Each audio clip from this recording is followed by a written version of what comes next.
കൂട്ടുകാരെ, ഞാൻ ഫാത്തിമത്തു ഷാദിയാണ്.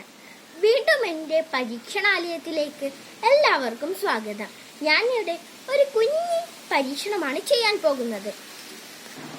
അതിനായി ആവശ്യമായ സാമഗ്രികൾ: ഒരു വെയിറ്റുള്ള വലിയ പേരക്ക, ഒരു ഇരുമ്പിന്റെ മോതിരം, പിന്നെ പേപ്പർ ബോട്ട്, ഒരു വെയിറ്റില്ലാത്ത മരക്കുട്ട, ഒരു വെയിറ്റുള്ള കല്ല്, പിന്നെ ഒരു വെയിറ്റില്ലാത്ത പച്ചമുളക്, പിന്നെ ഒരു കുടം വെള്ളം.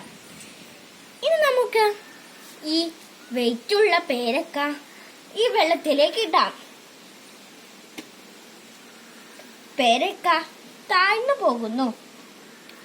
ഈ ഇരുമ്പിന്റെ മോതിരം നമുക്ക് ഈ വെള്ളത്തിലേക്ക് ഇടാം.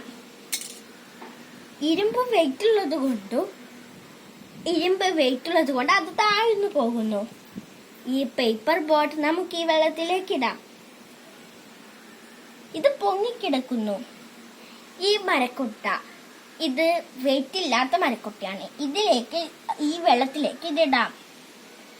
അതും പൊങ്ങിക്കിടക്കുന്നു. വെയിറ്റ് ഇല്ലാത്ത പച്ചമുളക് ഇതിലേക്ക് ഇടാം.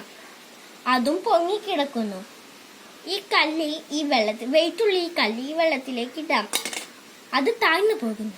നോക്കൂ, ഈ പേപ്പർ ബോട്ടും ഈ മരക്കുട്ടയും ഈ പച്ചമുളകും ഈ വെള്ളത്തിൽ പൊങ്ങിക്കിടക്കുന്നു. ബാക്കി ഇതിലേക്ക് താഴ്ന്നു പോകുന്നു.